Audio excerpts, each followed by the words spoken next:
어머니, 이제는 편히 쉬세요. 그리고 용서해 주세요. 제가 어머니를 이해하지 못했던 그 긴 세월들을. 2024년 12월 7일 토요일 새벽 5시 24평 낡은 아파트 안방에서 한 여인이 숨을 거두었습니다. 향년 88세 김복순. 그녀의 며느리 박미자는 그날 40년 만에 처음으로 시어머니의 손을 잡았습니다. 차갑게 식어가는 손을 꼭 쥐며 미자는 알 수 없는 감정에 휩싸였습니다. 슬픔일까요? 아니면 해방감일까요? 아니, 그 어느 것도 아니었습니다. 그저 텅 빈 허전함만이 가슴을 채웠습니다. 40년입니다. 미자가 이 집 며느리로 들어온 지 40년이 흘렀습니다. 그 긴 세월 동안 시어머니 김복수는 단 한 번도 며느리를 이름으로 불러주지 않았습니다. 야, 거기! 이 사람아, 며느리가 딸만 낳은 것이. 그것이 미자가 이 집에서 들었던 전부였습니다. 이야기 시작 전에 잠시 구독과 좋아요 부탁드립니다. 큰 힘이 됩니다. 1984년 봄 23살 박미자는 중매로 25살 박남수를 만났습니다. 남수의 어머니 김복수는 첫 만남부터 며느리감을 훑어보듯 살폈습니다. 골반이 좁아 보이는데 애 낳기는 괜찮겠어? 결혼식 날 시어머니는 미자의 귀에 대고 속삭였습니다. 우리 집안은 대대로 아들을 낳는 집안이야. 알아들었지? 그해 가을 미자는 첫 아이를 임신했습니다. 입덧이 심할 때마다 시어머니는 말했습니다. 입덧이 심한 걸 보니 아들이야. 틀림없어. 하지만 이듬해 봄 태어난 아이는 딸이었습니다. 박미경. 산후조리원에서 돌아온 미자를 맞이한 건 시어머니의 차가운 눈빛이었습니다. 다음엔 아들 낳아야 한다. 그것이 산후조리 끝에 들은 첫마디였습니다. 2년 후 둘째를 임신했습니다.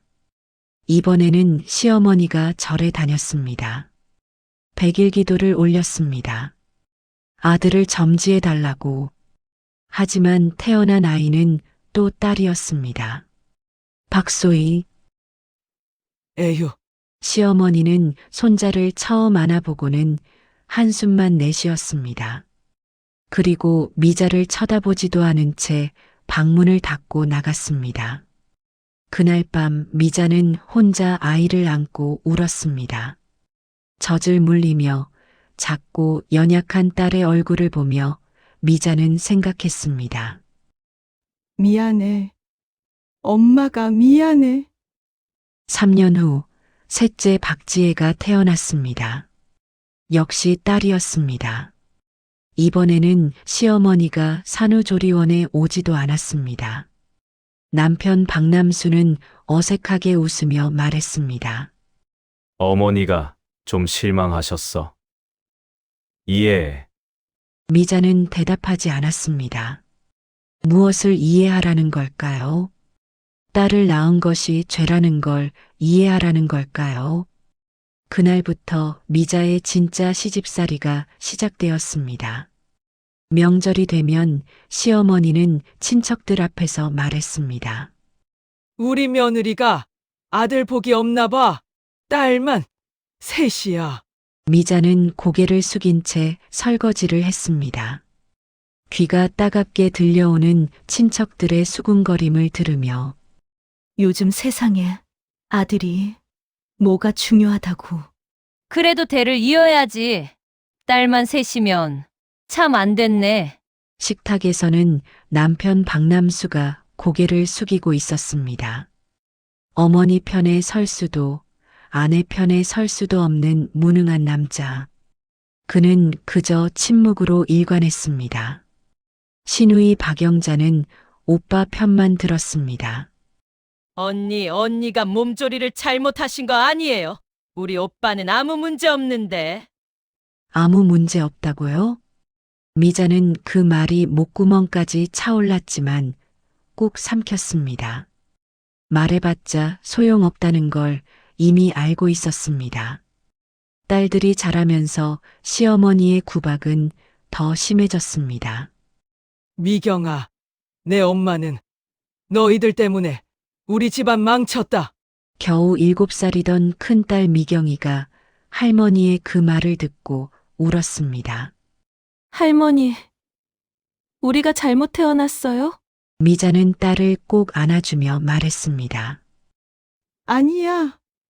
너희는 잘못 없어. 엄마의 보물이야. 하지만 그날 밤 미자는 이불을 뒤집어 쓰고 소리 없이 울었습니다. 내 딸들에게 이런 상처를 주는 세상이, 이런 집안이 너무나 원망스러웠습니다. 세월은 그렇게 흘렀습니다. 40년. 미자는 매일 새벽 5시에 일어나 시어머니 아침상을 차렸습니다. 된장찌개는 싱겁지도 짜지도 않게, 밥은 너무 되지도 질지도 않게, 반찬은 7가지 이상. 조금이라도 마음에 들지 않으면 시어머니는 수저를 내려놓았습니다. 이게 뭐야? 먹으라는 거야? 말라는 거야? 미자는 다시 부엌으로 들어가 밥을 다시 지었습니다. 말없이, 눈물 없이, 명절 때마다 혼자 20명분의 음식을 준비했습니다. 전을 부치다 손에 화상을 입어도 다음 날이면 또 부엌에 섰습니다. 며느리 역할이 원래 이런 거야. 시어머니의 말에 미자는 고개만 끄덕였습니다. 딸들은 그런 엄마를 보며 자랐습니다. 큰딸 미경은 분노했고, 둘째 소희는 슬퍼했고, 막내 지혜는 그저 엄마를 꼭 안아주었습니다. 엄마, 괜찮아요? 응. 엄마는 괜찮단다. 하지만 괜찮지 않았습니다. 단 하루도 괜찮은 날이 없었습니다. 2년 전부터 시어머니는 건강이 나빠졌습니다. 당뇨, 고혈압, 그리고 치매 초기 증세. 미자는 시어머니를 병원에 모시고 다녔습니다. 약을 챙겨드리고 식사를 챙기고 화장실까지 모셨습니다. 그럴 때마다 시어머니는 말했습니다. 아들만 있었어도 이렇게 고생 안 했을 텐데. 미자는 아무 말도 하지 않았습니다. 이제는 화도 나지 않았습니다. 그저 무감각해졌을 뿐입니다. 그리고 2024년 12월 7일 새벽 시어머니 김복수는 잠결에 조용히 숨을 거두었습니다. 미자가 어머니의 손을 잡았을 때 그 손은 이미 차갑게 식어 있었습니다. 어머니, 40년 만에 처음으로 미자는 시어머니의 손을 꼭 잡았습니다. 그 손은 자신의 손처럼 거칠고 주름져 있었습니다. 평생 고생만 한 여인의 손. 그 순간 이상한 생각이 들었습니다. 어머니도 힘드셨을까? 하지만 곧 고개를 저었습니다. 아닙니다. 어머니는 가해자였습니다. 자신을 40년간 괴롭힌 사람이었습니다. 전화를 받고 달려온 딸들이 할머니의 주검 앞에서 울었습니다. 큰딸 미경은 울지 않았습니다. 그저 차갑게 관을 바라볼 뿐이었습니다.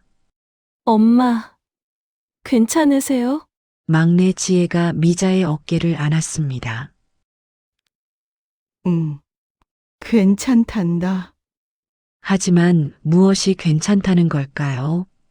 미자는 스스로도 알 수 없었습니다. 장례식장을 알아보고 부고를 돌리고 조문객을 맞이할 준비를 했습니다. 40년간 며느리 노릇하듯이 미자는 묵묵히 움직였습니다.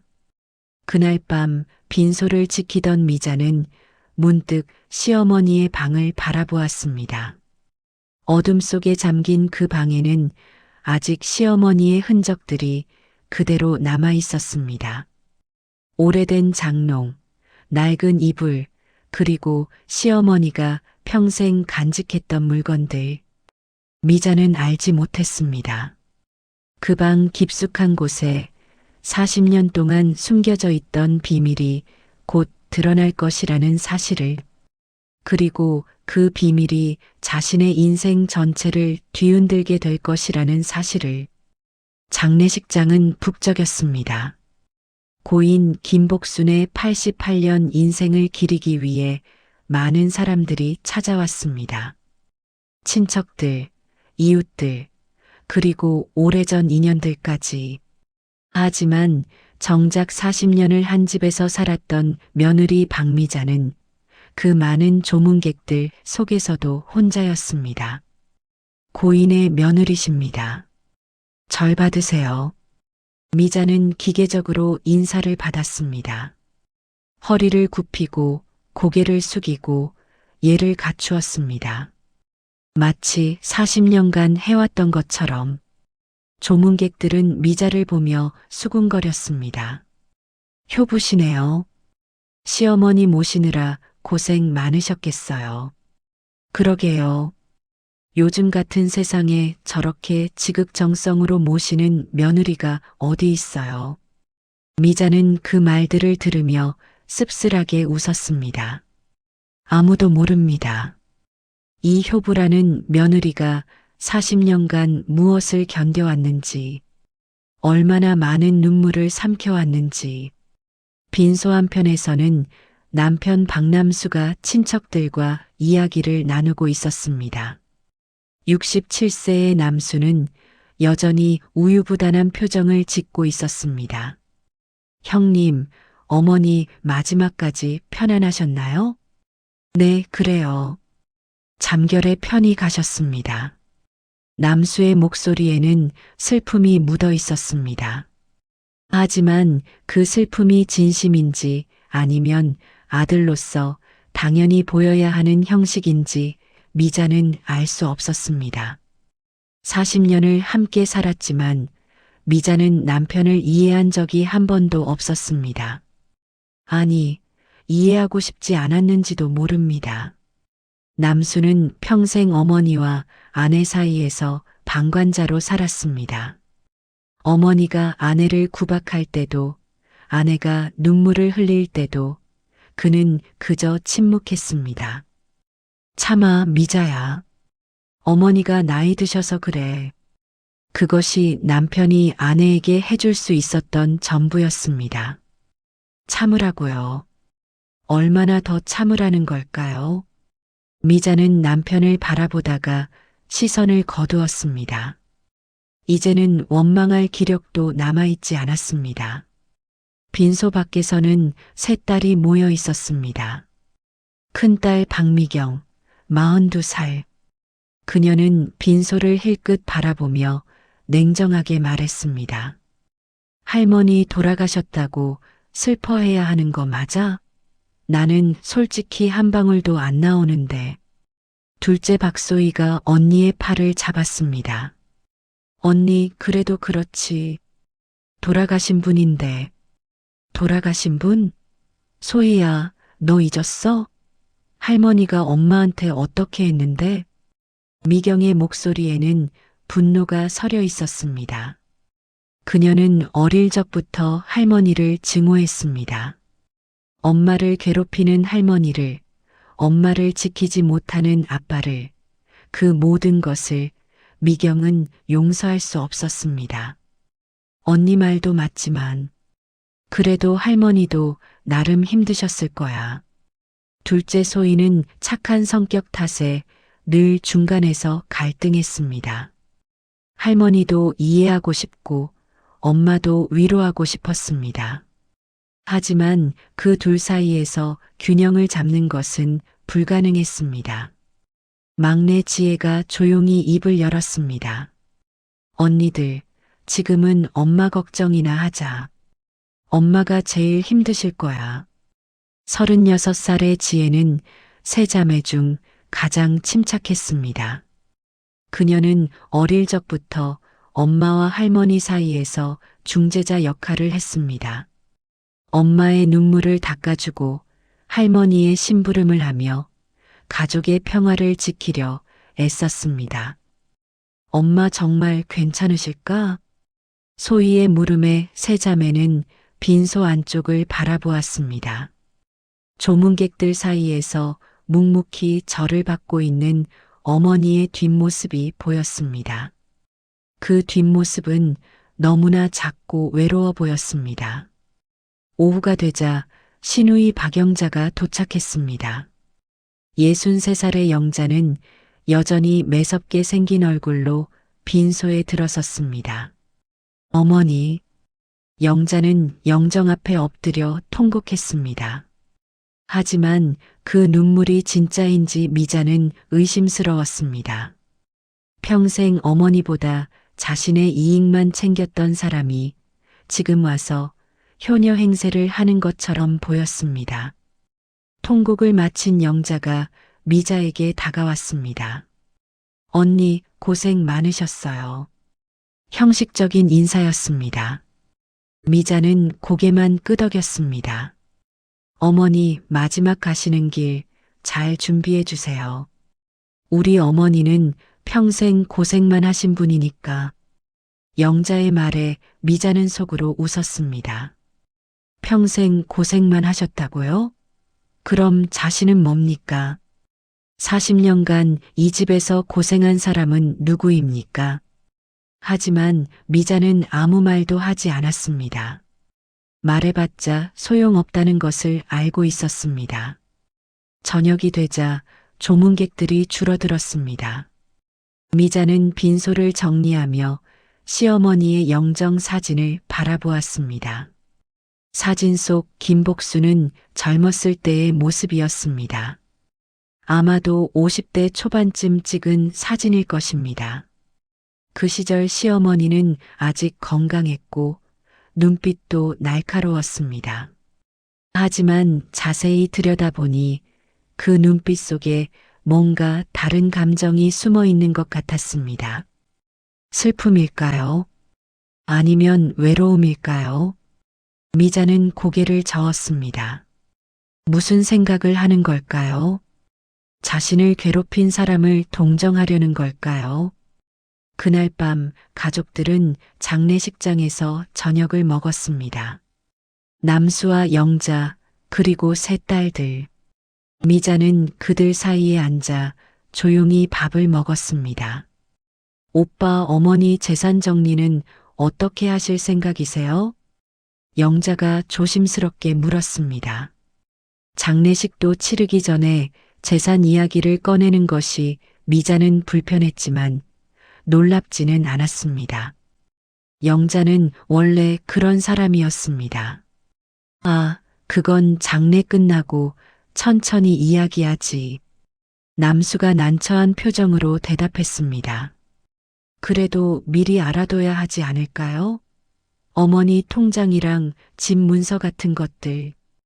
고모, 할머니 아직 땅에도 안 묻혔는데 그런 이야기는 좀. 큰딸 미경이 차갑게 말했습니다.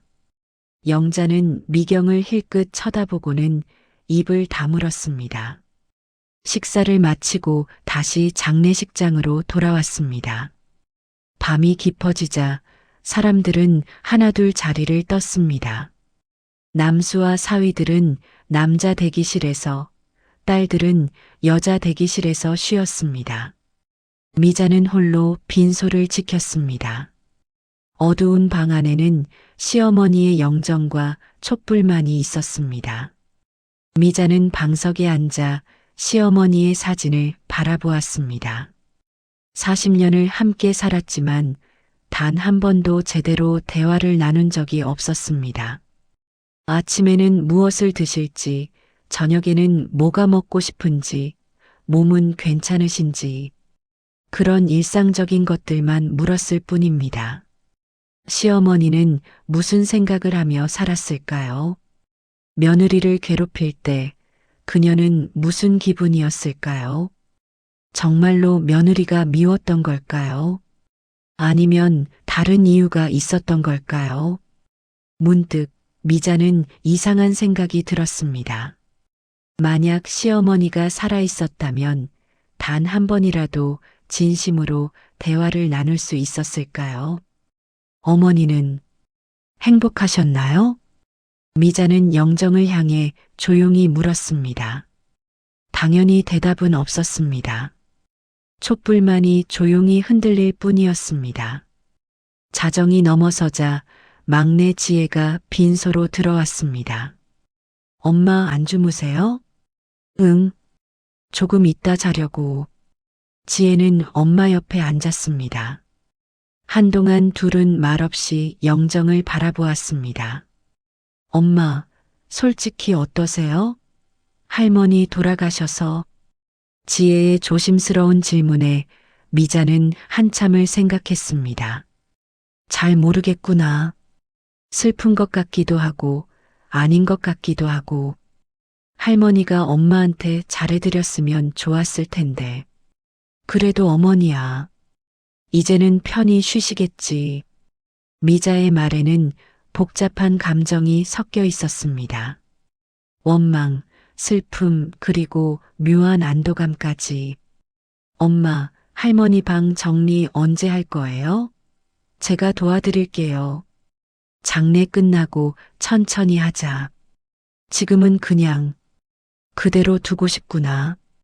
지혜는 엄마의 손을 잡았습니다. 그 손은 거칠고 주름져 있었습니다. 40년간 쉬지 않고 일한 손이었습니다.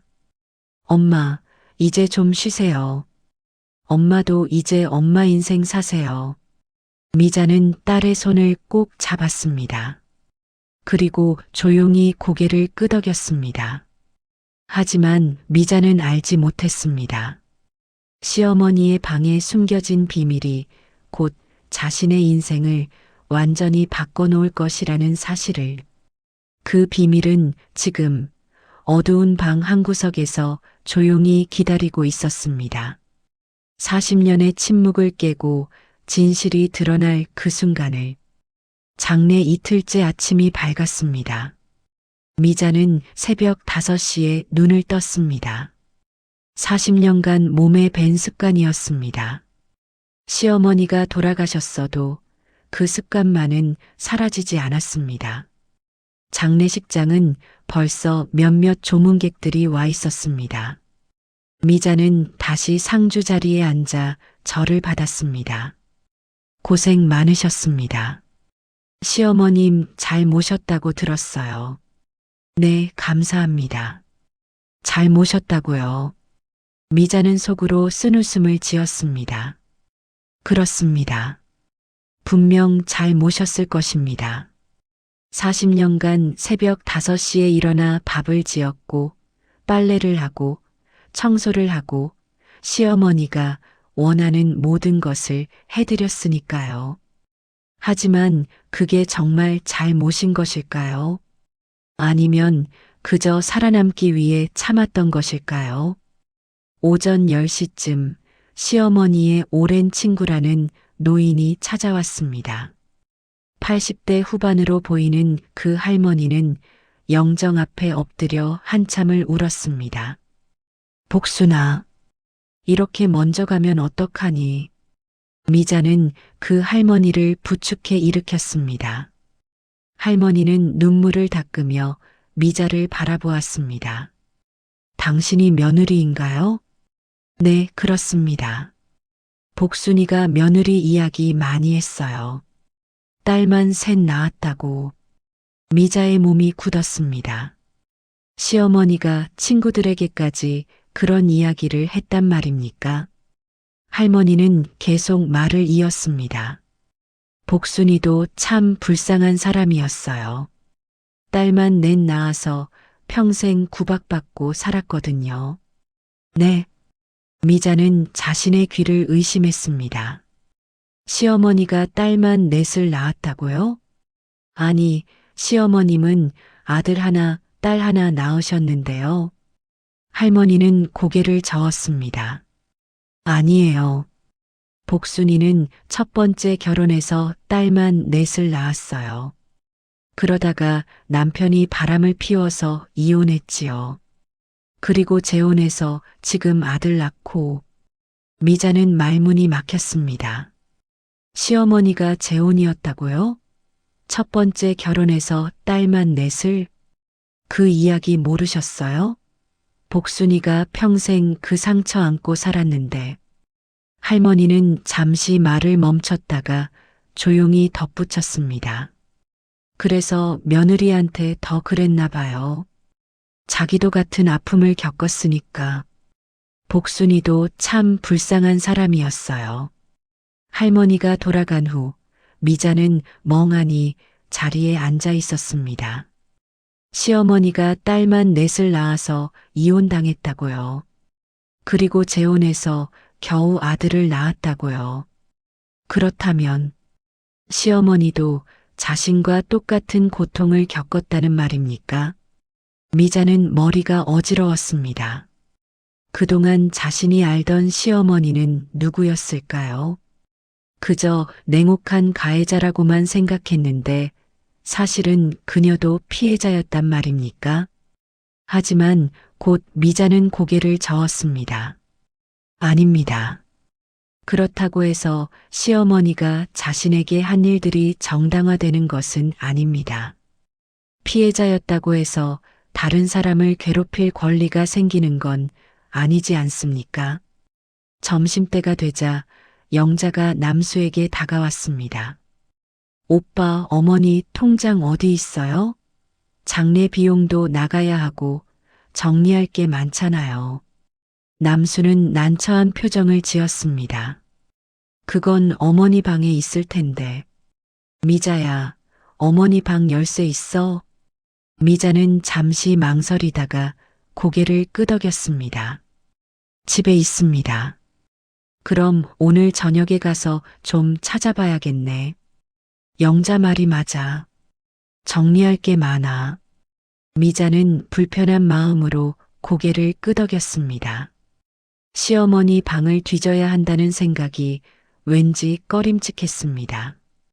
오후가 되자 친척들이 더 많이 몰려왔습니다.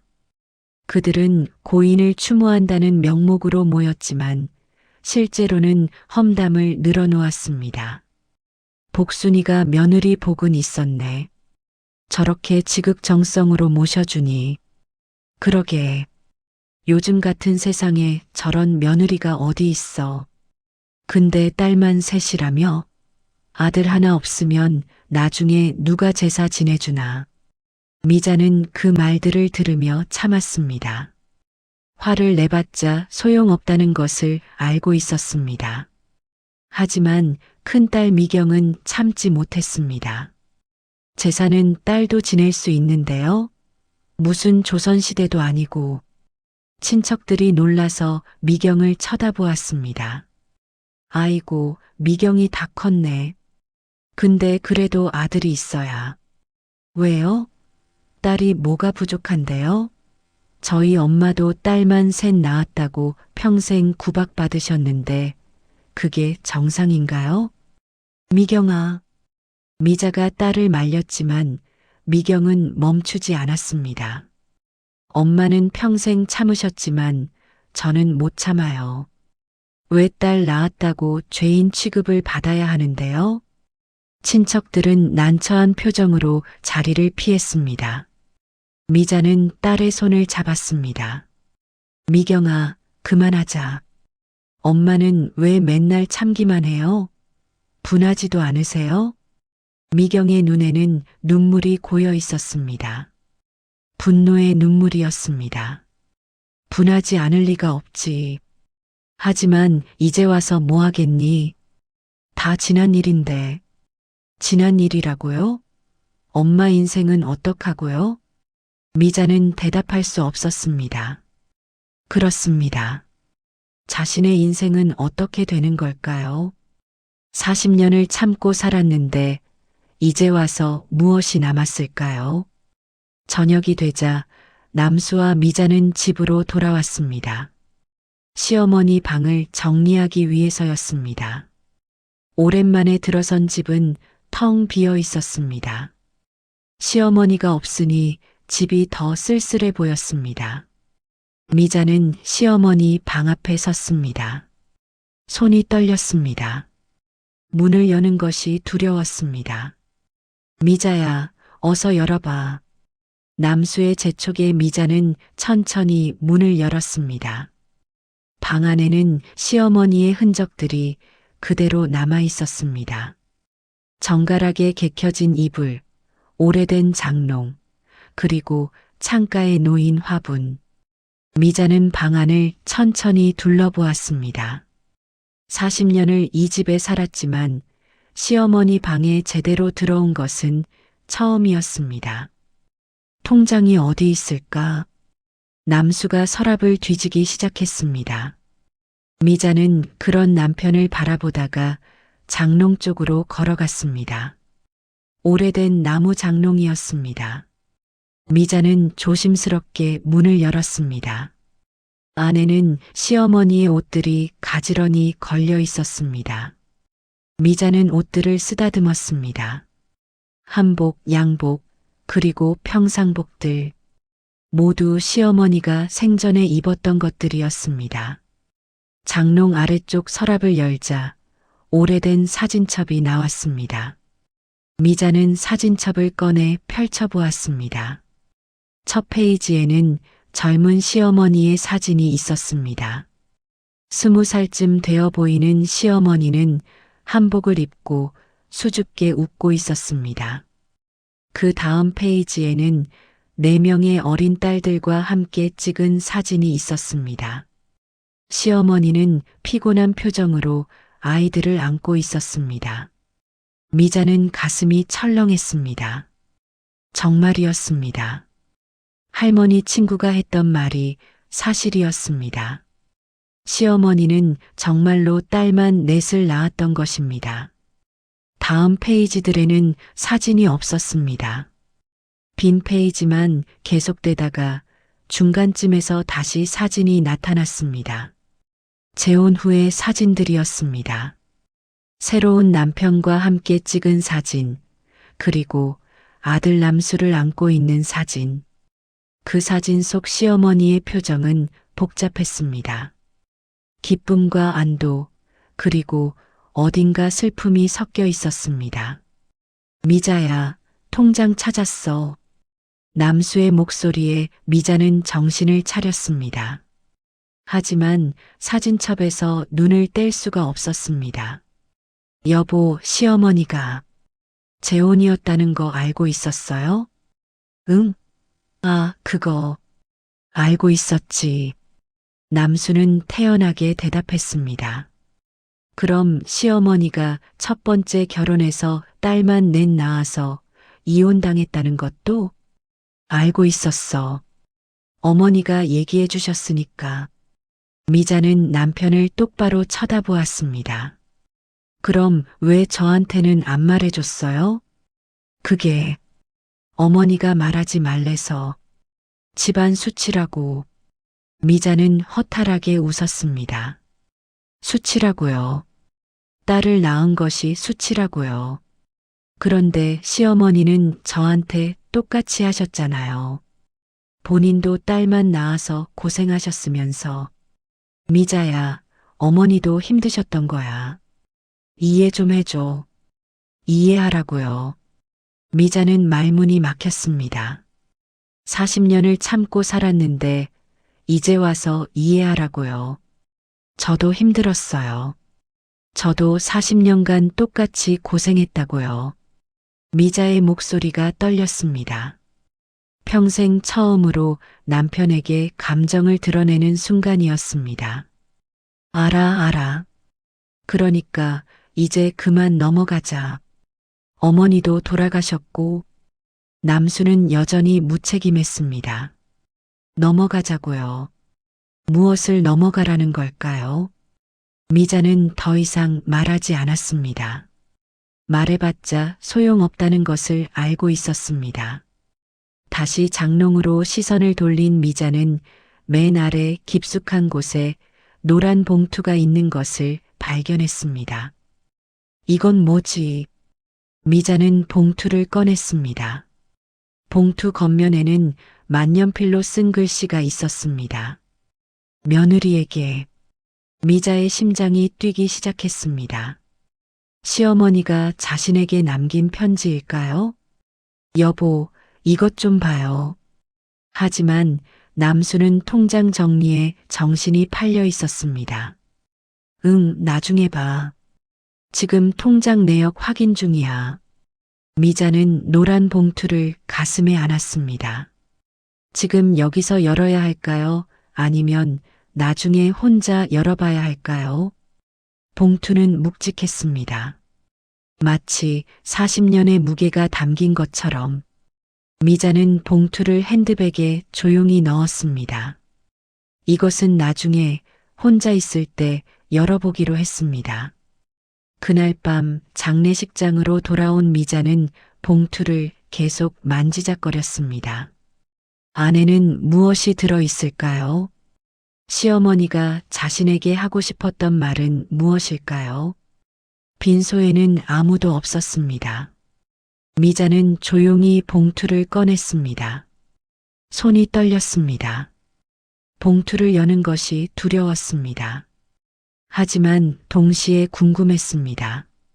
미자는 천천히 봉투를 열었습니다. 안에는 낡은 편지지 여러 장이 들어 있었습니다. 세월의 흔적이 역력한 노랗게 바랜 종이들이었습니다. 미자는 떨리는 손으로 편지를 펼쳤습니다. 그리고 첫 줄을 읽는 순간 미자의 눈에서 눈물이 흘러내렸습니다. 편지의 첫 줄, 며느리에게, 아니 미자에게. 미자는 숨이 멎는 듯 했습니다. 40년 만에 처음으로 시어머니가 자신을 이름으로 불러준 것입니다. 편지로나마. 미자는 떨리는 손으로 계속 읽어내려갔습니다. 이 편지를 읽고 있다면 나는 이미 이 세상 사람이 아닐 것이다. 그동안 너에게 못할 짓을 많이 했다. 미안하다는 말, 용서해달라는 말도 이제 와서는 소용없겠지. 미자의 눈에서 눈물이 떨어져 편지를 적셨습니다. 시어머니가 미안하다고 했습니다. 평생 한 번도 들어보지 못한 그 말을. 하지만 너가 알아야 할 것이 있다. 나도 너와 같았다. 아니, 너보다 더 힘들었을지 모른다. 미자는 편지를 멈추고 숨을 고르했습니다. 그리고 다시 읽기 시작했습니다. 1955년 나는 19살에 20살 많은 남자에게 시집갔단다. 그 시절에는 중매 결혼이 당연했단다. 1년 후 첫 딸을 낳았단다. 시어머니는 실망했단다. 미자는 편지를 읽으며 고개를 끄덕였습니다. 자신과 똑같았습니다. 시어머니도 자신과 똑같은 길을 걸었던 것입니다. 2년 후 둘째를 낳았단다. 또 딸이었단다. 시어머니는 내 밥상을 물렸단다.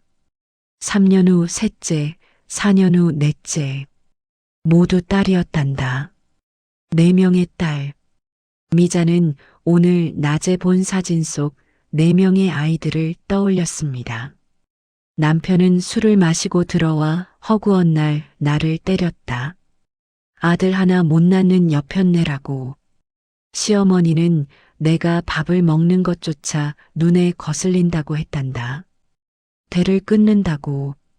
미자는 가슴이 아팠습니다. 시어머니도 자신과 똑같은 고통을 겪었던 것입니다. 아니, 더 심한 고통을 겪었던 것입니다. 하지만 편지는 거기서 끝나지 않았습니다. 1968년 남편이 젊은 여자와 바람이 났단다. 그 여자는 곧 아들을 낳았다. 남편은 나를 내쫓았다. 딸 넷과 함께. 미자는 손으로 입을 막았습니다. 딸 넷을 데리고 쫓겨났다고요? 하지만 딸들을 데리고 갈 수 없었다. 먹고 살 길이 없었으니까. 결국 딸들은 시댁에 남겨두고 나 혼자 나왔다. 평생 가슴에 남은 죄다. 미자는 편지를 읽다가 멈췄습니다. 가슴이 너무 아팠습니다. 딸들을 버리고 나와야 했던 시어머니의 심정이 어땠을까요? 하지만 이내 미자는 화가 치밀었습니다. 그렇다면 왜 자신에게 똑같이 한 것입니까? 같은 고통을 겪었으면서 왜 또 다른 여자에게 그 고통을 안긴 것입니까? 미자는 편지를 더 읽고 싶었지만 누군가 빈소로 들어오는 기척이 들렸습니다. 서둘러 편지를 봉투에 넣고 핸드백에 넣었습니다. 들어온 사람은 막내딸 지혜였습니다. 엄마 안 주무세요? 응. 잠이 안 와서. 지혜는 엄마 옆에 앉으며 물었습니다. 엄마 우셨어요? 눈이 빨개요. 아니야. 그냥 피곤해서 그래. 지혜는 엄마의 손을 잡았습니다. 엄마, 할머니 방 정리하면서 뭐 특별한 거 발견하셨어요? 미자는 잠시 망설이다가 고개를 저었습니다. 아니, 별거 없더라. 편지 이야기를 할 수 없었습니다. 아직은 아닙니다. 혼자 다 읽어보고 나서 생각해야 합니다. 그나저나 엄마, 고모랑 아빠가 재산 이야기 하는 거 들으셨어요? 응, 들었어. 엄마는 아무 말씀도 안 하시네요. 엄마도 40년간 이 집 며느리로 사셨는데 당연히 권리가 있잖아요. 미자는 쓴웃음을 지었습니다. 며느리가 무슨 권리가 있니? 법적으로는 아무것도 없어. 그래도 부당하잖아요. 엄마가 시어머니 모시느라 평생을. 지혜야. 미자는 딸의 말을 막았습니다. 엄마는 재산 같은 거 신경 안 써. 그냥 조용히 끝내고 싶을 뿐이야. 지혜는 안타까운 표정으로 엄마를 바라보았습니다. 엄마는 왜 맨날 손해만 보세요? 손해가 아니야. 그냥 이게 엄마 인생이었던 거지. 지혜는 더 이상 말하지 않았습니다. 하지만 그 눈빛에는 엄마에 대한 안타까움이 가득했습니다. 다음 날 아침 장례 사흘째가 되었습니다. 발인을 준비하는 날이었습니다. 미자는 새벽부터 일어나 준비를 했습니다. 영정을 정리하고 꽃을 다시 꽂고 재물을 확인했습니다. 그때 영자가 다가왔습니다. 언니, 잠깐 얘기 좀 할까요? 미자는 불안한 예감이 들었지만 고개를 끄덕였습니다. 둘은 복도로 나왔습니다. 언니, 어머니 재산 정리건인데요. 역시나 재산 이야기였습니다. 어머니 통장에 4천만 원 정도 있고 집은 오빠 명의니까 상관없고 그 돈은 오빠랑 저랑 반반 나누는 게 맞지 않을까요? 미자는 대답하지 않았습니다. 언니는 며느리시니까 법적으로는 상속권이 없잖아요. 물론 언니가 어머니 모시느라 고생하신 건 알지만 그건 며느리로서 당연한. 좋습니다.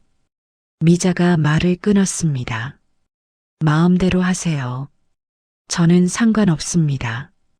영자는 의외라는 표정을 지었습니다. 아마 미자가 반대할 줄 알았나 봅니다. 아, 그래요? 그럼 고맙습니다, 언니. 역시 언니는 이해심이 많으시네요. 영자는 만족스러운 표정으로 돌아갔습니다. 미자는 그 뒷모습을 바라보며 허탈하게 웃었습니다. 4천만 원. 시어머니가 평생 모은 돈이 4천만 원이었습니다. 그리고 자신은 40년을 일했지만 그 돈에서 한 푼도 받을 수 없었습니다. 하지만 미자는 신경 쓰지 않기로 했습니다. 돈보다 더 중요한 것이 있었습니다. 바로 핸드백 안에 있는 그 편지였습니다. 오전 10시 발인식이 시작되었습니다. 영구차에 관을 싣고 가족들이 뒤를 따랐습니다. 미자는 차 안에서 창밖을 바라보았습니다. 시어머니가 마지막으로 가는 길이었습니다. 화장터에 도착했습니다. 관이 화장로 안으로 들어가는 것을 지켜보는 동안 미자는 묘한 감정에 휩싸였습니다. 이제 정말 끝이구나. 40년의 시집살이가 정말 끝났구나. 하지만 동시에 알 수 없는 슬픔이 밀려왔습니다. 시어머니도 힘든 사람이었다는 것을 알아버린 이상 순수한 증오를 할 수도 없었습니다. 화장이 끝나고 유고를 모셨습니다. 납골당으로 이동해 유고를 안치했습니다. 모든 절차가 끝났습니다. 이제 시어머니 김복수는 이 작은 함 안에 영원히 머물게 되었습니다. 어머니, 편히 쉬세요. 남수가 마지막 인사를 했습니다. 영자도 딸들도 각자 인사를 했습니다. 미자의 차례가 되었습니다. 미자는 유골함 앞에 섰습니다. 어머니, 미자는 할 말이 너무 많았습니다. 하지만 아무 말도 나오지 않았습니다. 왜 저한테 그러셨어요? 왜 같은 고통을 겪으셨으면서 저를 괴롭히신 거예요? 하지만 그 말들은 입 밖으로 나오지 않았습니다. 대신 다른 말이 나왔습니다. 어머니도 힘드셨지요. 그 순간 미자는 깨달았습니다.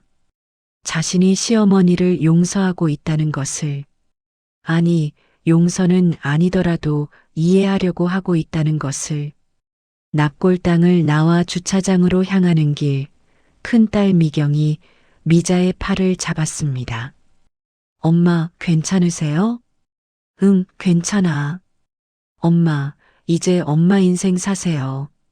시어머니 돌아가셨으니까 이제 자유잖아요. 미자는 딸의 말에 고개를 끄덕였습니다. 그렇습니다. 이제 자유입니다. 40년 만에 처음으로 자유를 얻었습니다.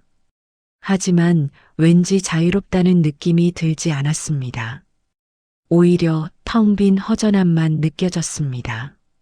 집으로 돌아오는 차 안에서 미자는 핸드백을 만졌습니다. 아직 다 읽지 못한 편지가 들어 있었습니다.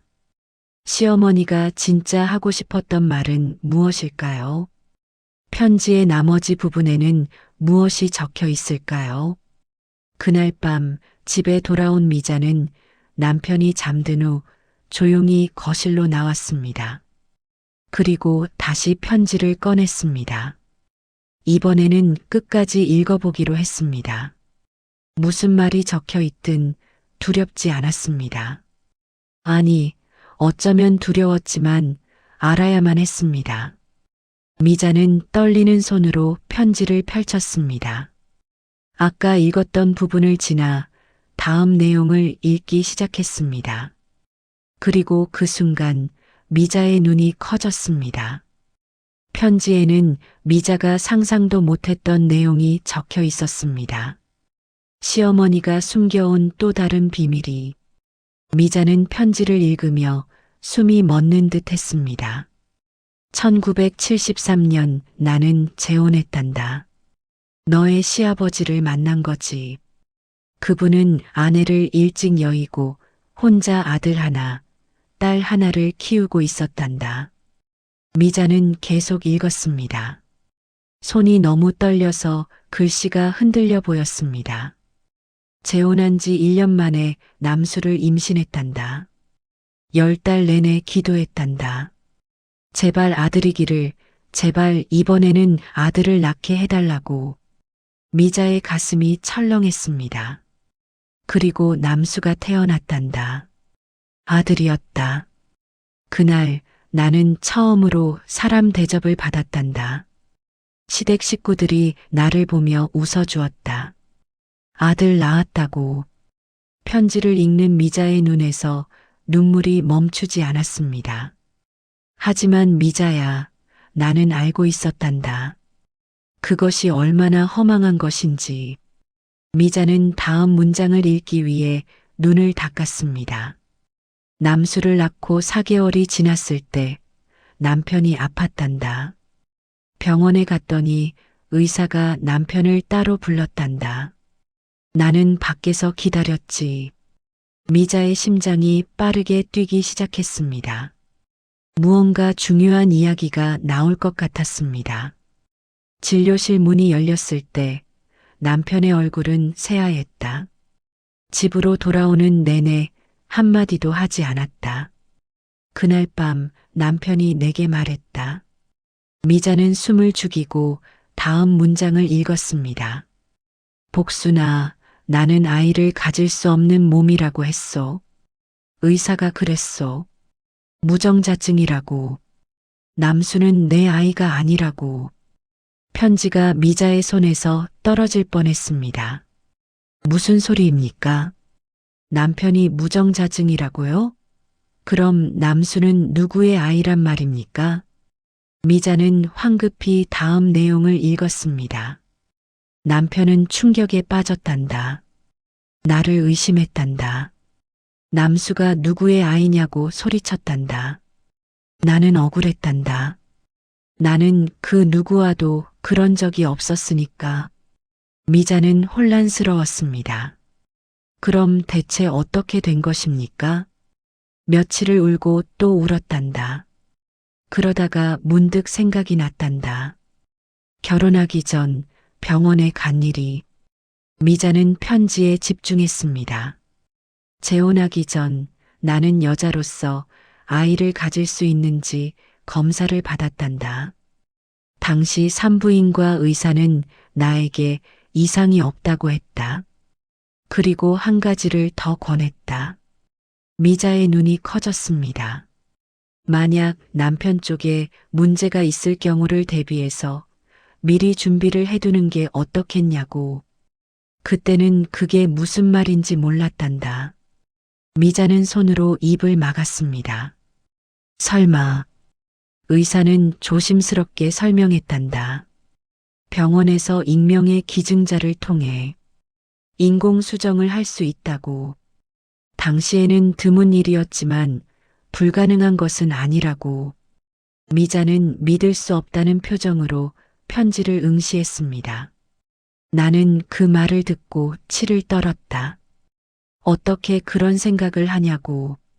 하지만 의사는 차분히 말했다. 딸만 계속 낳으면 어떤 일을 당하는지 아시지 않느냐고. 살기 위해서는 방법을 찾아야 한다고. 미자는 편지를 읽으며 온몸이 떨렸습니다. 그리고 재혼 후 1년이 지나도 임신이 되지 않았단다. 시댁에서는 또 구박이 시작되었지. 또 딸만 낳는 여자를 데려왔다고. 미자는 시어머니가 얼마나 절박했을지 상상이 되었습니다.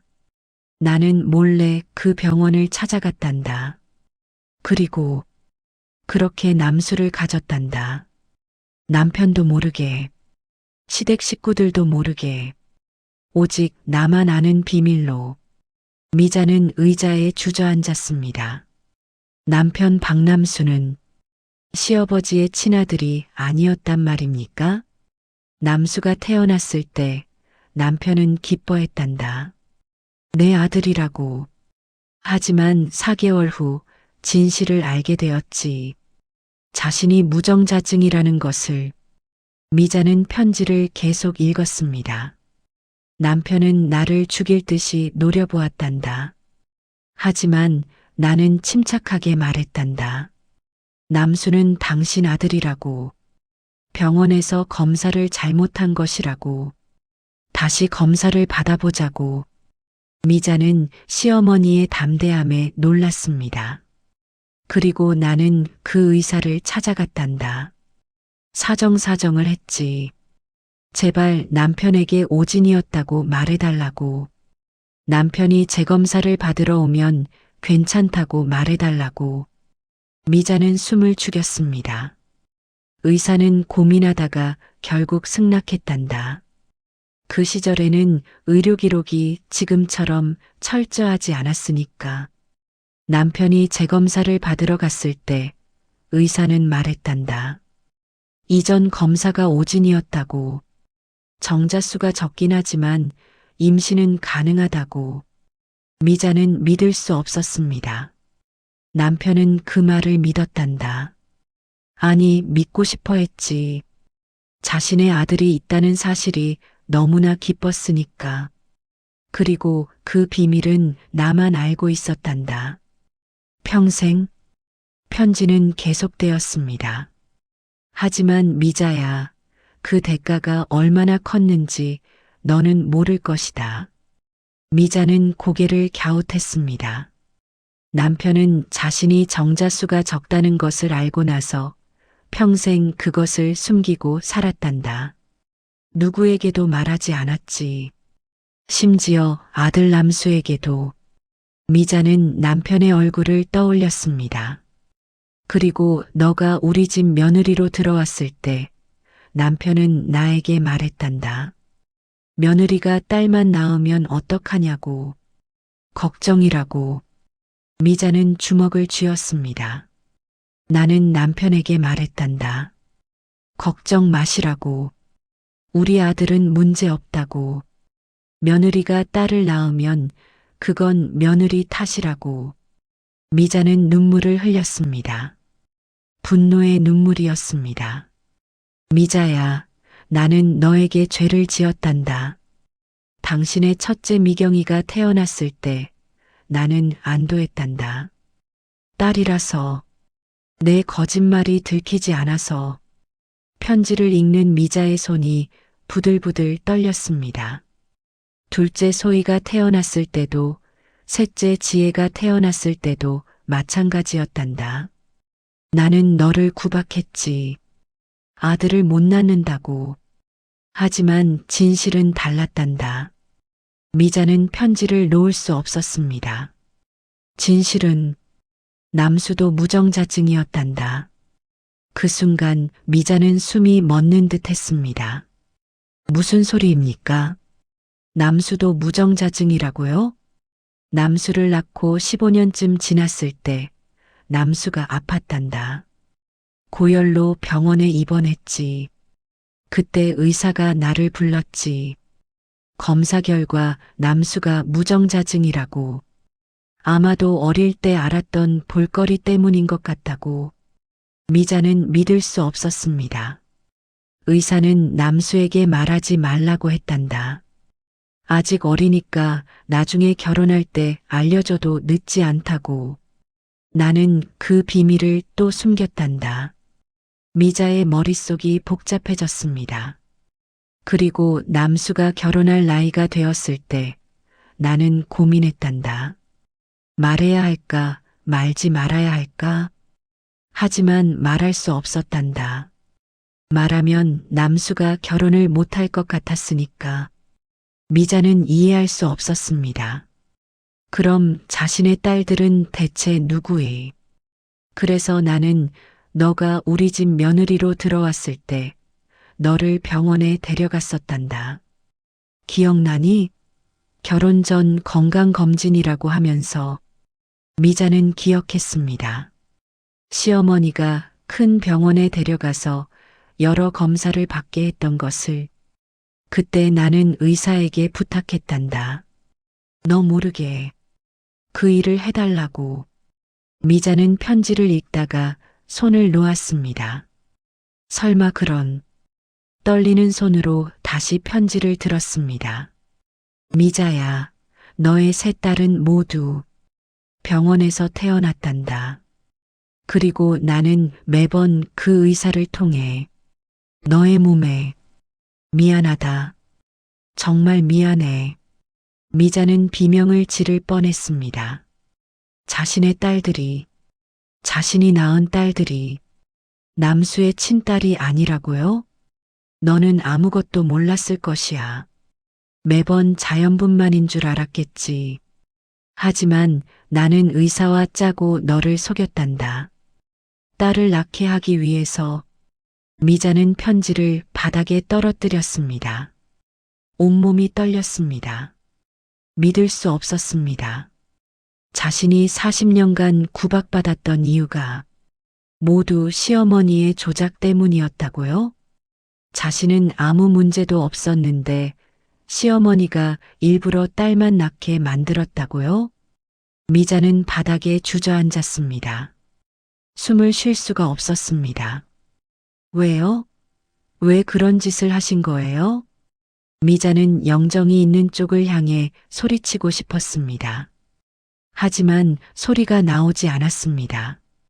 그때 남편 박남수가 잠에서 깨어 거실로 나왔습니다. 미자야, 왜 안 자고 여기서? 남수는 바닥에 주저앉은 아내와 흩어진 편지를 발견했습니다. 그게 뭐야? 미자는 남편을 쳐다보았습니다. 눈에는 분노와 슬픔이 뒤섞여 있었습니다. 당신은, 미자는 말을 잇지 못했습니다. 남수는 바닥에 떨어진 편지를 집어들었습니다. 그리고 읽기 시작했습니다. 남수의 얼굴이 점점 창백해졌습니다. 이게 무슨... 남수도 편지를 떨어뜨렸습니다. 두 사람은 말없이 서로를 쳐다보았습니다.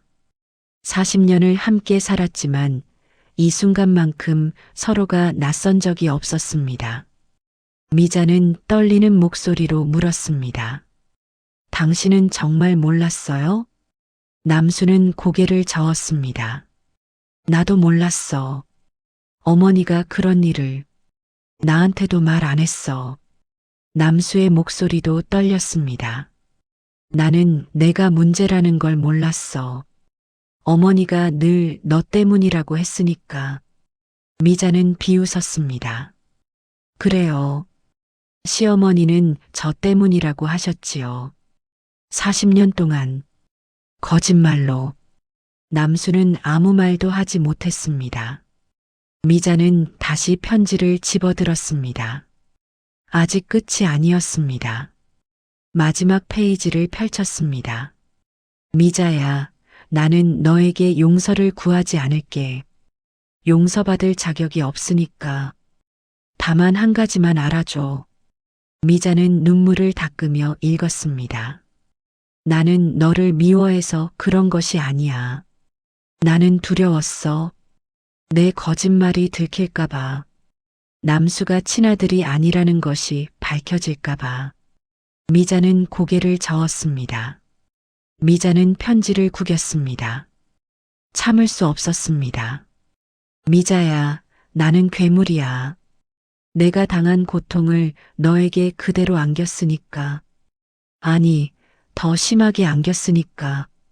일부러 조작까지 하면서 편지의 마지막 문장이 보였습니다.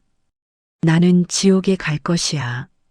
하지만 너만큼은 이 고통에서 벗어나길 바란다. 딸들에게 잘해줘. 그 아이들은 아무 죄가 없잖아. 그리고 남수도 사실은 피해자야. 김복순. 미자는 편지를 바닥에 내려놓았습니다.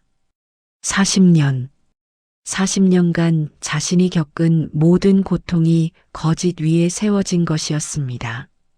자신은 아무 잘못도 하지 않았습니다. 몸에 이상도 없었습니다. 단지 시어머니가 자신의 비밀을 지키기 위해 며느리를 희생양으로 삼은 것뿐이었습니다. 미자는 하늘을 쳐다보며 소리 없이 울었습니다. 이 억울함을, 이 분노를, 이 슬픔을 어디에 풀어야 할까요? 가해자는 이미 죽었습니다. 용서를 구할 수도 벌을 받을 수도 없습니다. 남은 건 이 끔찍한 진실뿐이었습니다. 다음 날 아침 미자는 눈을 뜨지 못했습니다. 정확히는 눈을 감았던 적이 없었습니다. 밤새 거실 바닥에 앉아 멍하니 허공만 바라보았습니다. 남수는 소파에서 잠들었는지 고개를 떨어뜨린 채 꾸벅꾸벅 졸고 있었습니다.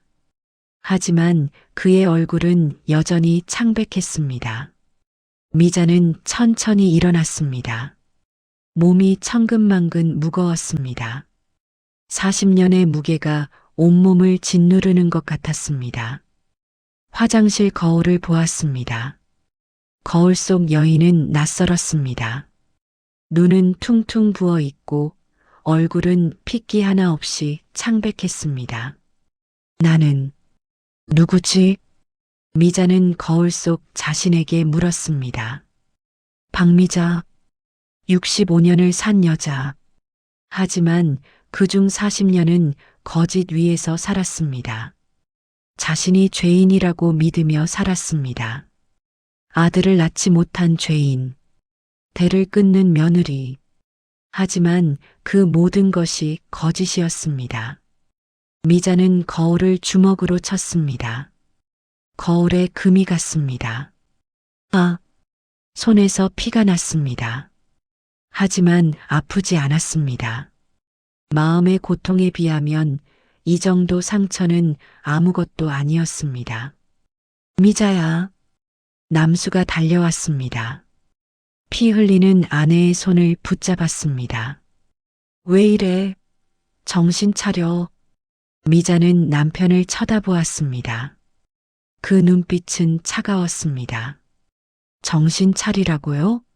제가 지금 어떻게 정신을 차려요? 미자야, 진정해. 우리 차근차근 생각해보자. 생각이요? 뭘 생각해요? 40년이 거짓이었다는 걸요? 제가 아무 잘못도 안 했다는 걸요? 미자의 목소리가 떨렸습니다. 당신 어머니는 저를 완전히 망가뜨렸어요. 일부러 계획적으로. 남수는 아무 말도 하지 못했습니다. 변명할 여지가 없었습니다. 저는 제 인생을 돌려받고 싶어요. 미자의 눈물이 떨어졌습니다. 40년 돌려주세요. 제 40년을 돌려달라고요. 하지만 돌려받을 수 없다는 것을 미자도 알고 있었습니다. 시간은 되돌릴 수 없습니다. 오전 10시쯤 큰딸 미경이 전화를 했습니다. 엄마, 괜찮으세요? 목소리가 이상한데. 미자는 대답할 수 없었습니다. 딸에게 뭐라고 말해야 할까요? 엄마, 무슨 일 있어요? 제가 지금 갈게요. 아니야, 오지 마. 엄마 괜찮아. 괜찮은 게 아니잖아요. 지금 당장 가요. 전화가 끊겼습니다. 1시간 후, 세 딸이 모두 집에 도착했습니다. 현관문을 열자마자 미경이 소리쳤습니다. 엄마, 손은 왜 이래요? 무슨 일이에요? 셋째 지혜가 엄마의 손을 살폈습니다. 엄마, 병원 가야 해요. 꿰매야 할 것 같은데. 괜찮아. 괜찮단다. 하지만 미자의 얼굴은 괜찮아 보이지 않았습니다. 둘째 소희가 거실을 둘러보다가 바닥에 흩어진 편지를 발견했습니다. 이게 뭐예요? 미자는 딸이 편지를 집으려는 것을 막지 못했습니다.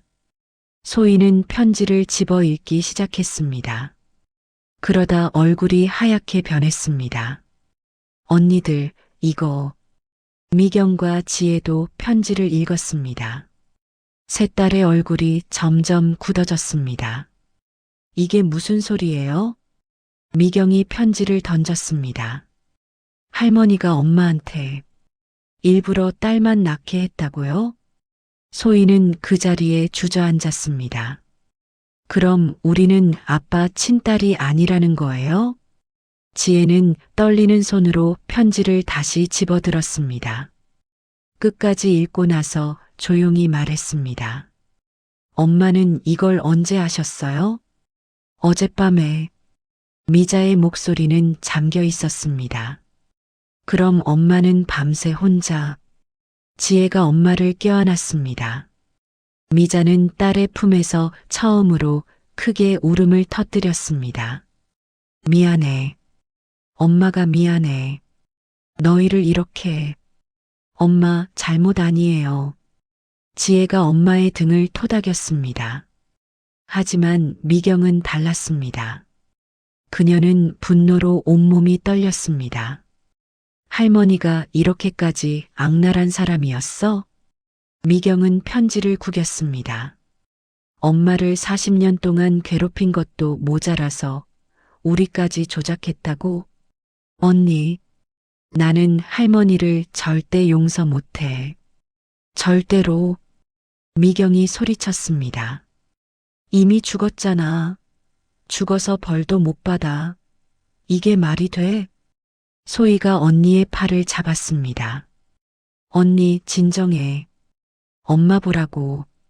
하지만 미경은 진정할 수 없었습니다. 아빠는 뭐 했어요? 엄마가 이렇게 고생하는데 왜 가만히 있었어요? 남수는 고개를 숙였습니다. 미안하다. 미안하다고요? 미안하다는 말로 끝이에요? 40년이에요. 40년. 미경의 눈에서 눈물이 흘렀습니다. 우리 엄마가 얼마나 힘들었는지 알아요? 명절 때마다 혼자 20명 밥 차리고 새벽 5시에 일어나서 할머니 시중 들고. 미경아, 그만. 미자가 딸을 말렸습니다. 엄마, 왜 맨날 엄마만 참아요? 왜요?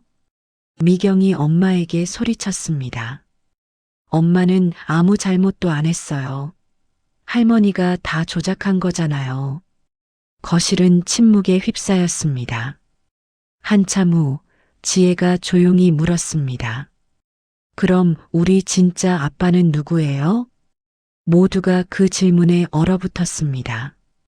미자는 고개를 저었습니다. 모르겠구나. 편지에도 안 나와 있어. 아마 익명의 기증자였을 거야. 그럼 우리는 평생 모른단 말이에요? 소희가 물었습니다. 그런 것 같구나. 세 딸은 서로를 바라보았습니다. 40여 년을 함께 살아온 자매. 하지만 지금 이 순간 서로가 낯설게 느껴졌습니다. 나는 알고 싶지 않아. 미경이 말했습니다. 우리 아빠는 박남수예요. 그게 끝이에요. 피가 섞이지 않았어도 우리를 키운 사람이 아빠예요. 소희와 지혜는 고개를 끄덕였습니다. 하지만 남수는 그 말을 듣고 더욱 고개를 숙였습니다. 자신도 친아들이 아니라는 사실이, 그리고 자신의 딸들도 친딸이 아니라는 사실이 너무나 무거웠습니다. 오후가 되었습니다. 딸들은 엄마를 병원에 데려가 손을 치료했습니다. 5 바늘을 꿰맸습니다. 병원에서 돌아오는 차 안에서 지혜가 물었습니다. 엄마, 이제 어떻게 하실 거예요? 미자는 창밖을 바라보았습니다. 잘 모르겠구나. 엄마도. 고모한테는 이 사실 말할 거예요? 미경이 물었습니다. 미자는 고개를 저었습니다. 아니야, 말하지 않을 거야. 왜요? 할머니가 얼마나 나쁜 사람이었는지 다들 알아야 하지 않아요? 말해서 뭐 하겠니? 이미 돌아가셨는데. 미자의 목소리는 지쳐 있었습니다. 그리고 이건 우리 가족만의 비밀로 남겨두고 싶구나. 집으로 돌아왔을 때 남수는 시어머니의 방에 있었습니다. 편지를 다시 읽고 또 읽고 있었습니다. 미자는 방 문 앞에 섰습니다. 당신 괜찮아요? 남수는 고개를 들었습니다. 눈이 빨갛게 충혈되어 있었습니다. 미자야, 나는. 남수의 목소리가 떨렸습니다. 나는 어머니의 아들도 아니고 아이들의 친아버지도 아니었어. 나는 대체 누구지? 미자는 처음으로 남편에게 연민을 느꼈습니다. 그도 피해자였습니다. 시어머니의 거짓말에 속아 산 또 다른 피해자. 당신도 몰랐잖아요. 당신 잘못 아니에요. 하지만 나는 너한테 너무 못했어. 어머니 편만 들고 너를 지켜주지도 못하고. 남수가 처음으로 눈물을 흘렸습니다. 미안해, 미자야. 정말 미안해. 미자는 그 모습을 보며 복잡한 감정을 느꼈습니다. 용서해야 할까요? 남편을 용서해야 할까요? 아니, 용서보다 먼저 할 일이 있었습니다. 여보, 미자가 조용히 말했습니다. 우리 이제 어떻게 살아야 할까요?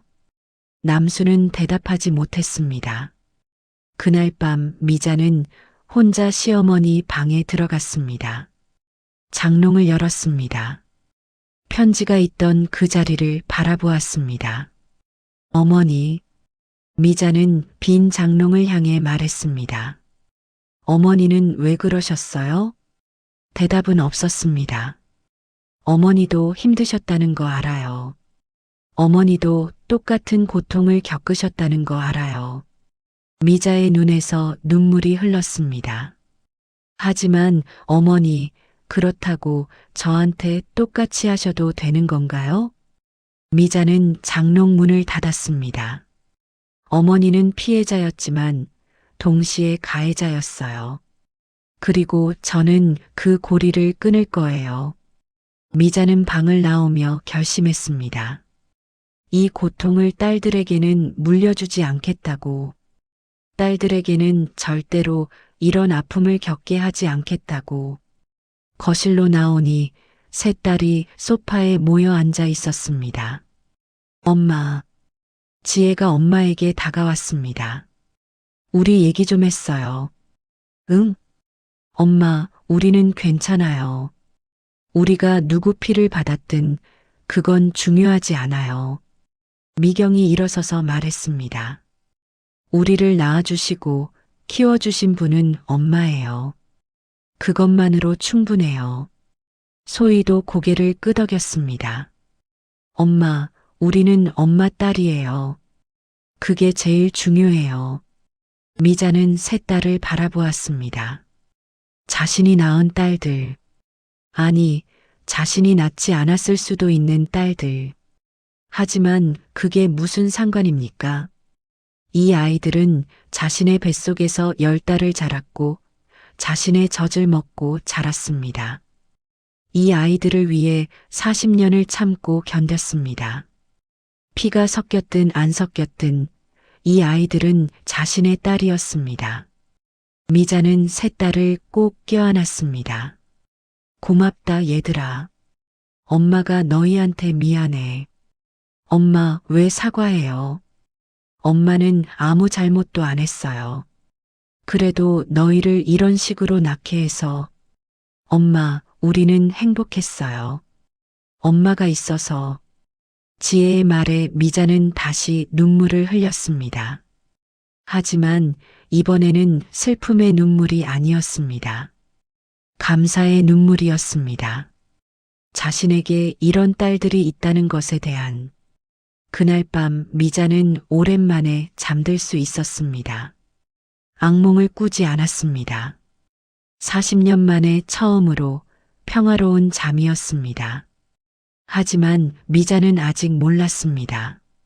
시어머니의 편지에는 아직 한 가지 비밀이 더 남아있다는 것을, 그리고 그 비밀이 모든 것을 다시 뒤집어 놓을 것이라는 사실을. 일주일이 지났습니다. 미자는 천천히 일상으로 돌아가려 애썼습니다. 하지만 쉽지 않았습니다. 40년의 거짓을 안고 어떻게 평범하게 살 수 있겠습니까? 그날 오후 미자는 시어머니 방을 정리하기로 했습니다. 더 이상 미룰 수 없었습니다. 옷들을 정리하고 이불을 개고 서랍을 비웠습니다.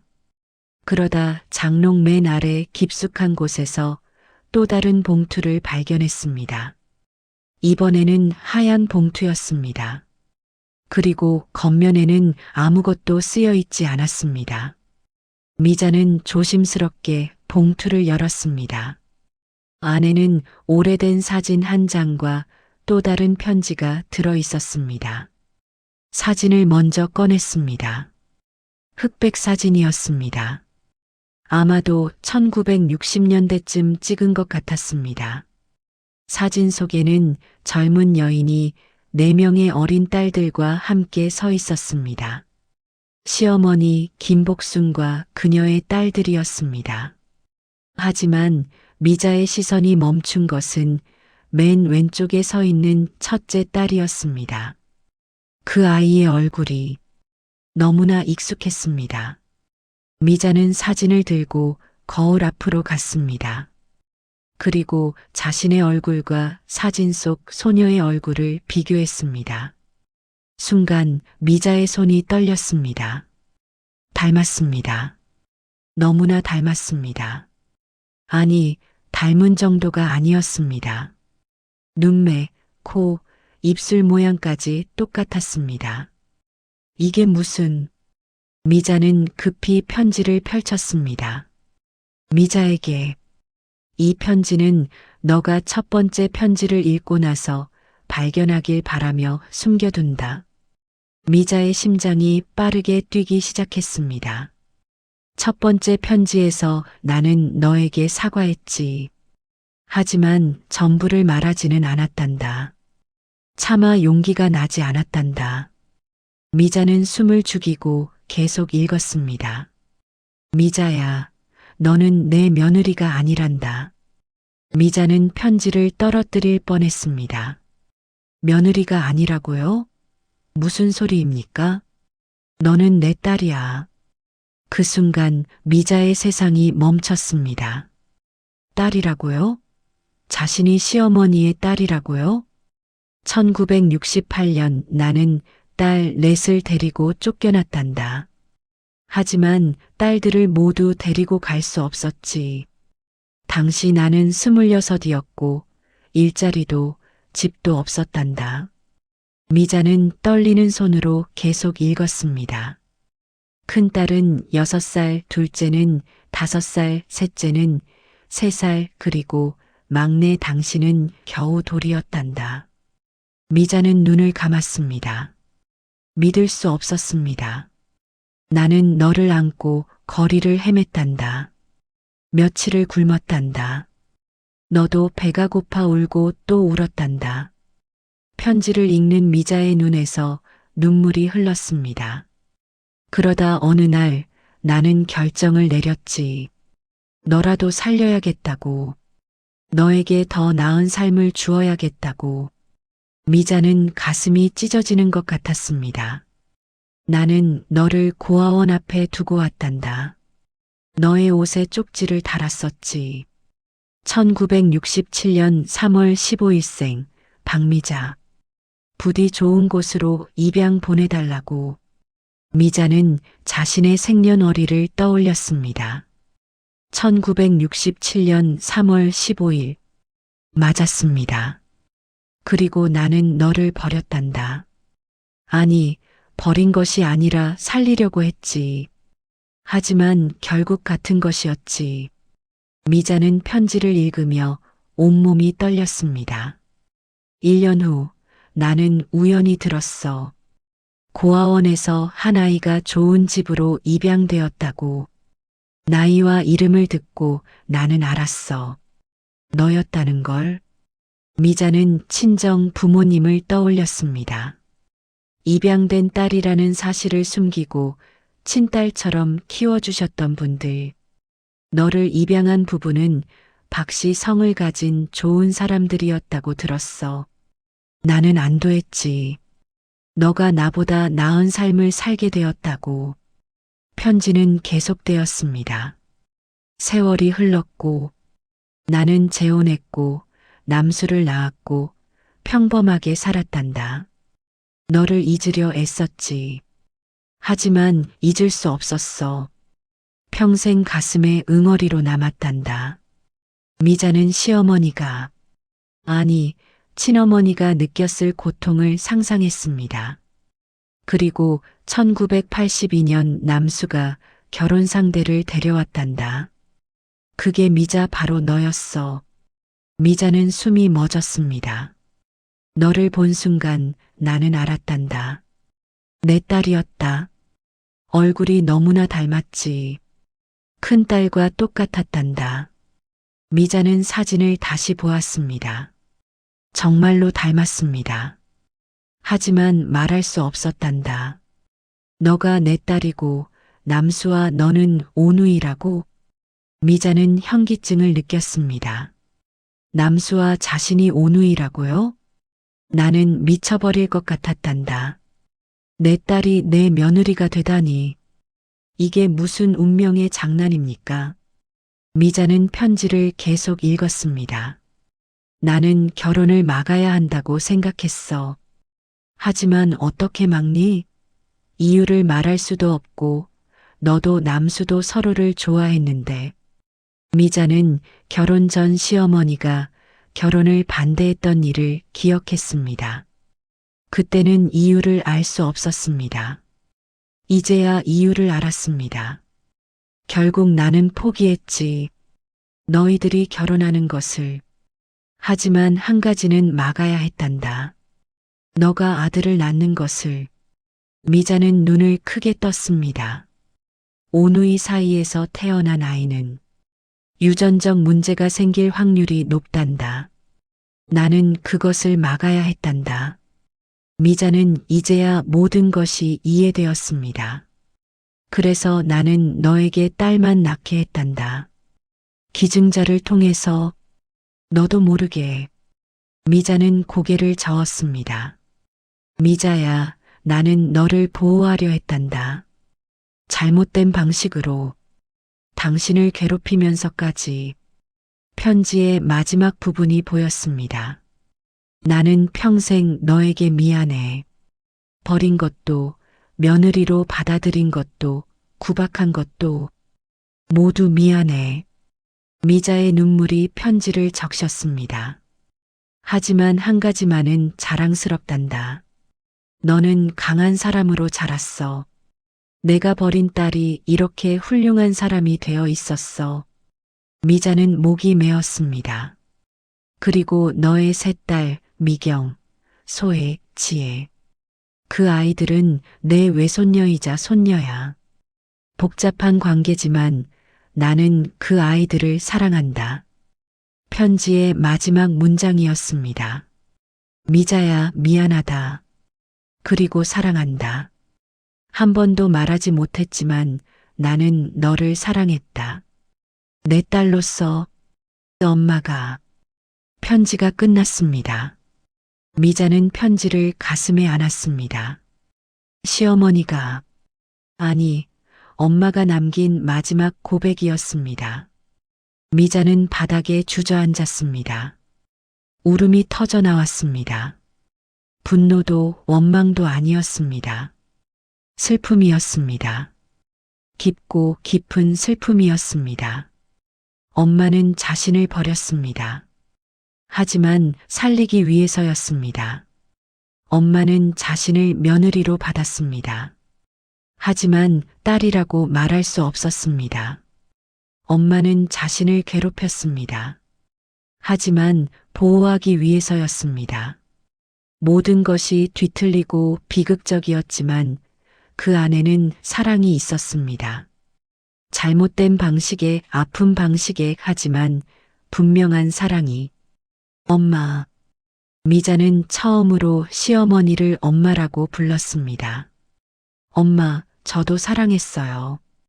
그때 문이 열렸습니다. 남수였습니다. 미자야, 무슨 일이야?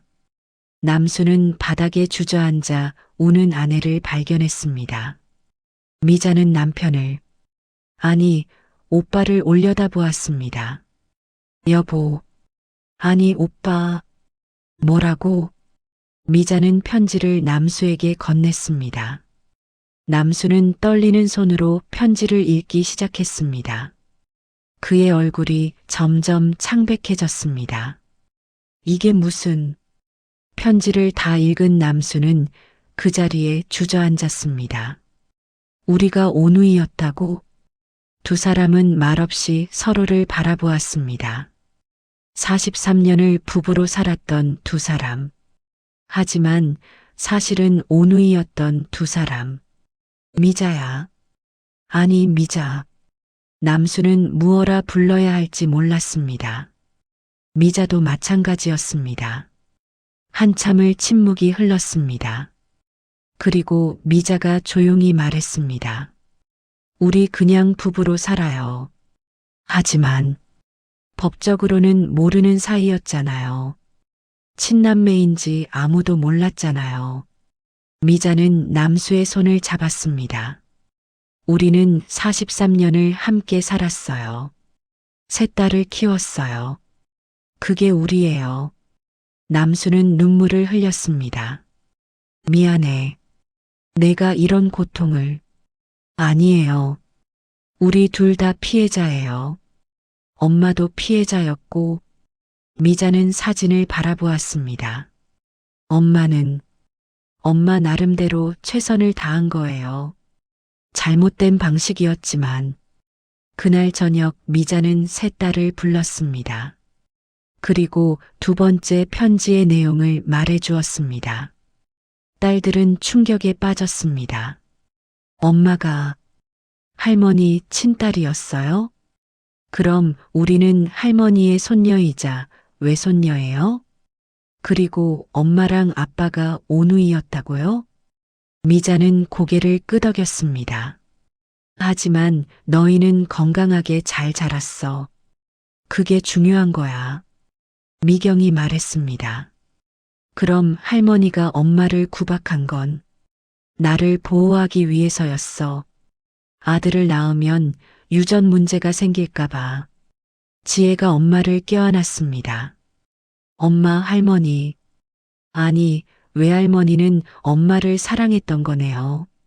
미자는 고개를 끄덕이며 울었습니다. 그래, 사랑했던 거야. 엄마는 나를 사랑했어. 그날 밤 미자는 오래된 사진을 들고 시어머니의, 아니, 엄마의 영정이 모셔진 납골당으로 갔습니다. 유골함 앞에 섰습니다. 엄마. 미자는 처음으로 시어머니를 엄마라고 불렀습니다. 이제야 알았어요. 엄마가 왜 그러셨는지. 미자는 사진을 유골함 앞에 놓았습니다. 엄마도 힘드셨지요. 딸을 버려야 했고, 그 딸이 며느리가 되었고, 진실을 말할 수도 없었고, 미자의 눈물이 떨어졌습니다. 미안해요, 엄마. 엄마를 미워했던 것. 미자는 유골함에 이마를 댔습니다. 그리고 고마워요. 저를 낳아주시고, 살려주시고, 지켜주셔서. 한참을 그렇게 있다가 미자는 일어났습니다. 엄마, 이제 편히 쉬세요. 저도 이제 편히 살게요. 미자는 납골당을 나왔습니다. 밖에는 보름달이 떠 있었습니다. 미자는 하늘을 올려다보았습니다. 43년. 참 긴 시간이었습니다. 거짓과 고통과 슬픔으로 가득한. 하지만 그 안에도 사랑이 있었습니다. 비틀어지고 아프지만 분명한 사랑이. 미자는 처음으로 웃었습니다. 진심으로. 6개월이 흘렀습니다. 계절이 바뀌어 이제 여름이 왔습니다. 미자는 작은 베란다에서 화분을 돌보고 있었습니다. 시어머니가 키우던 그 화분이었습니다. 처음에는 버리려고 했습니다. 하지만 차마 버릴 수 없었습니다. 엄마가 평생 가꾸던 것이었으니까요. 이제 미자는 시어머니를 엄마라고 생각했습니다. 복잡한 감정은 여전했지만 미움은 사라졌습니다. 여보, 물 주게? 남수가 옆에서 물뿌리개를 건넸습니다. 미자는 웃으며 받았습니다. 고마워요. 두 사람은 여전히 부부로 살고 있었습니다. 혈연관계를 알게 되었지만 그것이 43년을 함께 산 세월을 지울 수는 없었습니다. 법적으로도 문제가 없었습니다. 혈연관계를 아무도 몰랐으니까요. 출생신고도 다른 부모 밑에서 되어 있었으니까요. 하지만 두 사람은 변화했습니다. 남수는 이제 아내를 지키려 애썼습니다. 늦었지만 이제라도 제대로 된 남편이 되려고 노력했습니다. 미자야, 오늘 저녁에 뭐 먹고 싶어? 글쎄요, 당신이 해줘요. 내가 요리를? 왜요? 못해요?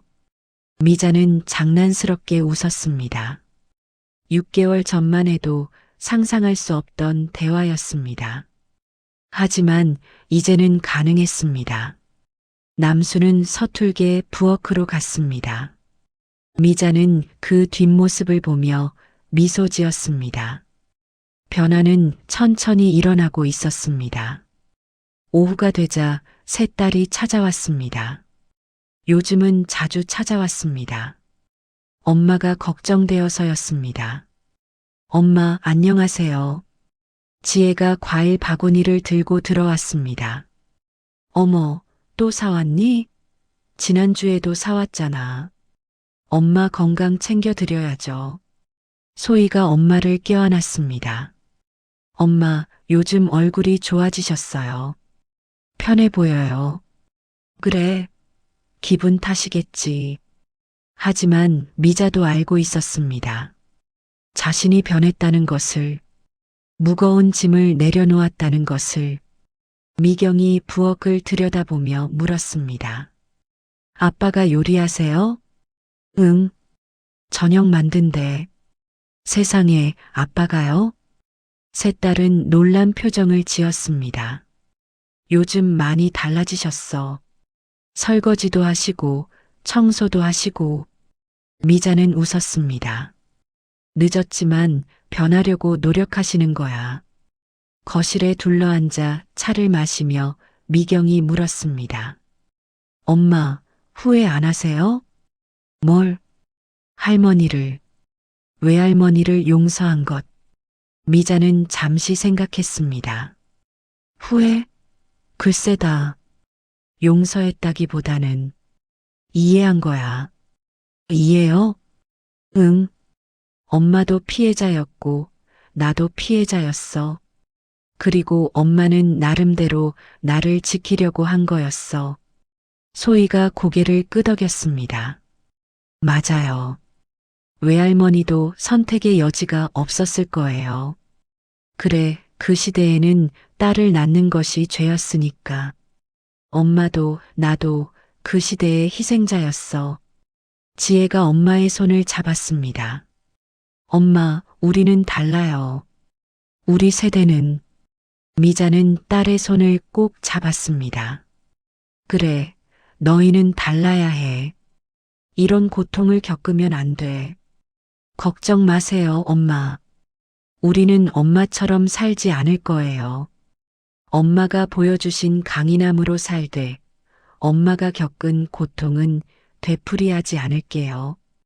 미자는 새 딸을 바라보았습니다. 미경은 이제 분노를 내려놓았습니다. 대신 더 강한 사람이 되었습니다. 소희는 여전히 따뜻했지만 이제는 자신의 목소리를 낼 줄 알았습니다. 지혜는 가족을 이어주는 끈이 되었습니다. 이해와 사랑으로. 너희가 있어서 엄마는 행복해. 미자의 말에 새 딸이 웃었습니다. 저녁 식사 시간이 되었습니다. 남수가 서툴게 만든 된장찌개와 김치볶음밥이 상에 올랐습니다. 맛없으면 말해. 처음이라. 아빠, 맛있어요. 딸들이 격려했습니다. 미자도 한 숟가락 떠서 먹었습니다. 괜찮네요. 정말?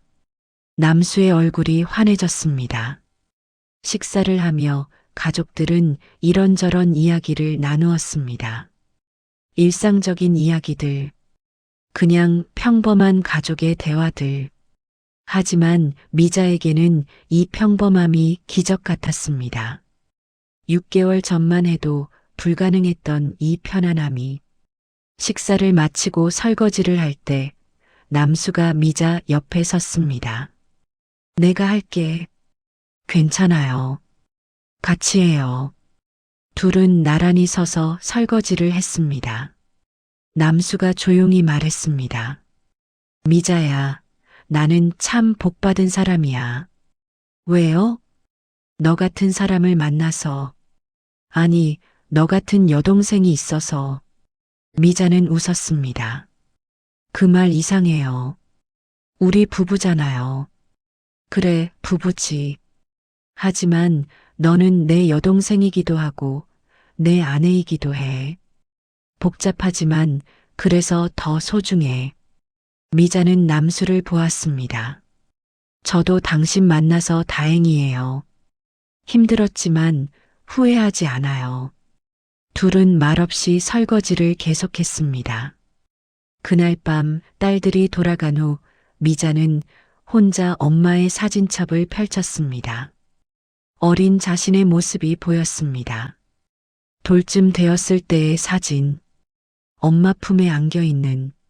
미자는 그 사진을 쓰다듬었습니다. 엄마, 저 여기 있어요.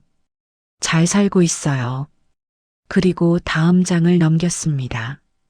네 자매가 함께 찍은 사진. 자신과 세 언니들. 언니들은 어떻게 사셨을까? 미자는 문득 궁금해졌습니다. 엄마가 시댁에 두고 온 세 딸. 자신의 친언니들. 하지만 찾지는 않기로 했습니다. 너무 오래된 일이었고 그들도 각자의 삶이 있을 것입니다. 언니들, 행복하게 사셨으면 좋겠어요. 미자는 사진첩을 덮었습니다. 창밖을 보니 별이 빛나고 있었습니다. 미자는 창문을 열고 밤하늘을 올려다보았습니다. 엄마, 저 별들 보이세요? 미자는 하늘을 향해 말했습니다. 엄마는 저 별들 중 하나가 되셨을 거예요. 저를 지켜보고 계시겠죠. 바람이 불어왔습니다. 마치 대답하는 것처럼. 엄마, 저는 이제 괜찮아요. 정말 괜찮아요. 미자는 웃었습니다. 엄마가 저를 버린 것도, 며느리로 받은 것도, 구박한 것도 이제는 이해해요. 미자의 눈에서 눈물이 흘렀습니다. 엄마는 엄마 나름대로 최선을 다하신 거예요. 그 시대에 그 상황에서 미자는 하늘을 향해 손을 흔들었습니다. 엄마 사랑해요. 늦었지만 이제라도 말할게요. 사랑해요, 엄마. 그날 밤 미자는 평화롭게 잠들었습니다. 악몽도 후회도 원망도 없는 잠이었습니다. 다음 날 아침 미자는 남수에게 말했습니다. 여보, 우리 여행 갈까요? 여행? 네. 제주도든 강릉이든 어디든 좋아요. 우리 둘이서. 남수는 놀란 표정을 지었습니다. 정말? 우리가? 왜요? 못 가요? 아니, 좋지. 가자. 우리 신혼여행도 제대로 못 갔잖아. 미자는 웃었습니다. 맞아요. 43년 만에 신혼여행이네요. 둘은 여행 계획을 짰습니다. 어디를 갈지, 무엇을 할지. 평범한 부부의 평범한 대화였습니다. 하지만 이 평범함이 얼마나 소중한지 두 사람은 이제 알고 있었습니다. 일주일 후 미자와 남수는 제주도로 떠났습니다. 바닷가를 걸으며 미자는 생각했습니다. 인생은 참 복잡하구나. 사랑과 미움, 진실과 거짓, 희생과 이기심이 뒤섞여 있구나. 하지만 결국 중요한 것은 하나였습니다. 용서하고 이해하고 앞으로 나아가는 것. 미자야, 뭐 생각해? 남수가 물었습니다. 아무것도요. 그냥 행복하다고 생각했어요. 나도. 둘은 손을 잡고 해변을 걸었습니다. 60대의 부부. 아니, 오누이. 아니, 그냥 함께 인생을 걸어가는 두 사람. 파도가 밀려왔다 물러갔습니다. 세월도 그렇게 흘러갑니다. 아픔도 슬픔도 결국 시간이 씻어갑니다. 그리고 남는 것은 사랑입니다. 비틀어지고 복잡하지만 분명한 사랑. 미자는 하늘을 올려다보았습니다. 엄마, 감사해요. 저를 낳아주셔서, 그리고 살려주셔서. 바람이 미자의 머리카락을 쓸었습니다.